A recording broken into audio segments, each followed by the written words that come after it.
देखंतु आमे जो चित्र आपन को देखा जाऊँ जो रास्तार दुरावस्थार चित्र देखा जाऊँ ए चित्र जदि देखिए आपणकर होश उड़ीज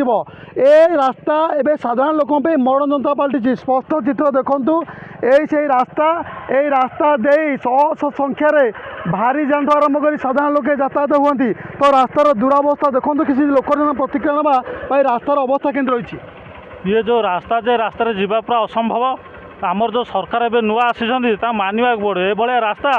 माने ओडिशार बोधे कौ जगार भी नथिबो जोटा कि आम बांकी पंचायत ओस्तिया पंचायत अच्छी बांकी ब्लॉक ओस्तिया पंचायत अच्छी ये दीर्घ 6 मास है यार कार्यकलाप केबे भी सुधुने कि केबे भी काम करूना धन्य कह आमर से जो विधायक अच्छा मानवा पड़े ये रास्ता बांकी पंचायत रखी आज पर्यंत भी कौन कहबू ये रास्तार जा पूरा असंभव लोक नाई न असुविधा होती स्कूल को एपटे पिला स्कूल भी जापार बहुत असुविधार सम्मुखीन होती पे पाठ पढ़ा बहुत असुविधा होती तेणुक तुरंत यहाँ पदक्षेप नि तो गोटे पटे रास्तार दुरावस्था अन्य पटे ये गोटे घाट भी रही या द्वारा आउ कौन रास्तार समस्या पूछी बहुत प्रकार समस्या ये बालीघाट भी ये गोटे असुविधा बालीघाट आमर जो रास्ता जोटा कि बेनियम भाव में बाली चालाण हो जोटा कि नीलाम जाइना बेनियम भाव में केवल रात में बाली चालाण हो ए रास्ता कौन किसी दिन से जो बजुर चिप सीटा पकईदे पुणी राति बाली चालाण जोआ को सैया ये रास्ता पूरा अवस्था खराब पूरा दुरावस्था ये रास्ता जीवा पूरा असंभव हो पड़ी लोक प्रतिक्रिया शुणुले कौन भाव साधारण बातों प्रतिक्रिया शुणुले ये नना चालिक आसते आज्ञा रास्ता केमती हाँ रास्ता बढ़िया है रास्ता रास्ता बढ़िया है 6 मास रास्ता ये पड़ रही जदि तार कर करूँ ना सीधा सड़क प्रतिक्रिया शुणुले नना आउ जड़े भाई रही प्रतिक्रिया ना ये रास्ता केमती रही डेली जावास कर आज आस रास्ता तो देखले आप जापारे रास्तार अवस्था जहाँ अति दयनीय रास्ता पिला स्कूल को जापार आम 10 किलोमीटर 15 किलोमीटर बुलिकी आम बस फेयर देकी स्कूल को पठाऊँ आम भी आसा को मन कर डबल तो जीवार चान्स ना सिंगल तो जाइए डबल कौन ये जो रास्ता जो कम करेंगे करूँ ना ऊपर को लिखित आकार जन दिखाँ तो आप करें बोली कारण ये रास्तार कहीं भी जापारे तो दिन बेला कथा राति किए मंगे जावाई रास्ता अति शीघ्र कम करूँ ना ऊपर महल को आप पठे दिखाँ रास्तार दुरावस्था या प्रथम क्या दायी कर एटा स्थानीय विधायक तापर आम स्थानीय नेता मंत्री ये तो सबू से जंत्री मंत्री सबू एम कहे हाँ घाट भी सैया अवस्था भी सैया कारण जेहेतु बाली चालाण हो राति रास्ता जहाँ भी अच्छी जो बाली गला फल से आहरी कदर्य हो जाए कौन ता जाइ होनी आसी होनी बिल्कुल कौन सीधासल प्रतिक्रिया आउ जन रही मौसा साइकेल नहीं चली चली आसुले कहीं चली चली जाऊे हाँ आज्ञा रास्ता बहुत खराब है पानी देखते बहुत परिष्कार कर पंचर आम आज गोड़ हाथ मोर बंका हो गला भागीगला आम कौन करूँ आज्ञा देखते कौ भाया प्रति सरकार आमर कर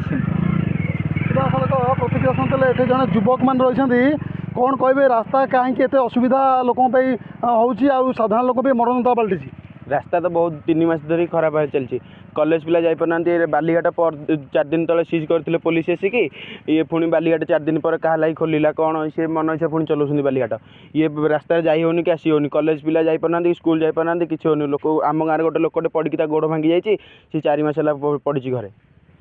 तो बालीघाट खोलिबा द्वारा असुविधा कौन हो बालीघाट खोलिबा द्वारा ये जो माटी रास्ता से हाइबा जाकि पूरा चकड़ी दौर पूरा रास्ता पूरा ये हो पानी पूरा कादुआ हो जाऊँ आ रास्ता भल चाहूँ आ अच्छा ये जो घाट बेआईन भाव चलाऊ या विरुद्ध किसी एक्शन हवा दरकार हाँ निहाती दरकार कौन घाट बंद करिया दरकार पूरा बंद हवा दरकार घाट चलती बेआईन भाव देखो केते बाली गदा देखो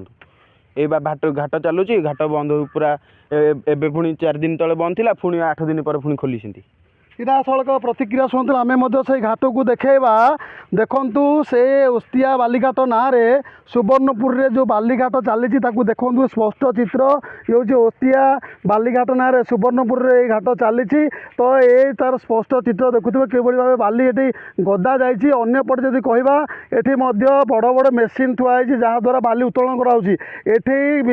किसी दिन तले जितेबाला स्थानीय हूँ तहसिलदार एवं जी रही माइनिंग विभाग अधिकारी माने चढ़ाऊ करते ए घाट को संपूर्ण सीज करते किंतु ए घाट परवर्ती समय जमती फिटवा कथा सेम चली राति बाली चोराचालाण द्वारा अभियोग शुणुले तो ये बारंबार बाली माफिया मैंने सक्रिय रही जो भारी जान संपूर्ण ये रास्ता दे यातायात हो माटी रास्ता दे जो रास्तार दुरावस्था ये रही जहाँ अभियोग करते स्थानीय आदिवासी बाटोई अन्य लोक अभियोग करते तो ये जो रास्तार अवस्था मुख्यतः ये जो ओस्तिया बालीघाट ना सुवर्णपुर ठारे ଚୋରାରେ ଯେଉଁ ବାଲି ମାଫିଆ ମାନେ ବାଲି ଚାଲାଣ କରୁଛନ୍ତି ସେମାନଙ୍କୁ ଦାୟୀ କରୁଛନ୍ତି। ତୁରନ୍ତ ୟା ଉପରେ ସରକାରୀ ସ୍ତରରେ ପ୍ରଶାସନିକ ସ୍ତରରେ ଠୋସ୍ ପଦକ୍ଷେପ ନେବାର ଆବଶ୍ୟକତା ରହୁଛି। ଅନ୍ୟପଟେ ବାରମ୍ବାର এই ଯେଉଁ ରାସ୍ତା ପୂର୍ତ୍ତ ବିଭାଗ ପକ୍ଷରୁ କରାଯାଉଛି, এই ଯେଉଁ ରାସ୍ତାର ତୁରନ୍ତ ଯୁଦ୍ଧକାଳୀନ ଭିତରେ ମରାମତି, ଅନ୍ୟପଟେ ସାଧାରଣ ଲୋକଙ୍କ ପାଇଁ ଯାତାୟାତ ପାଇଁ ଯେଉଁ ସୁବିଧା ଦରକାର ତାହା ମଧ୍ୟ କରିବାର ଆବଶ୍ୟକତା ଏବଂ ହୋଇପଡ଼ିଛି ଜରୁରୀ। କଟକ ଜିଲ୍ଲା ବାଙ୍କିର ଓସ୍ତିଆ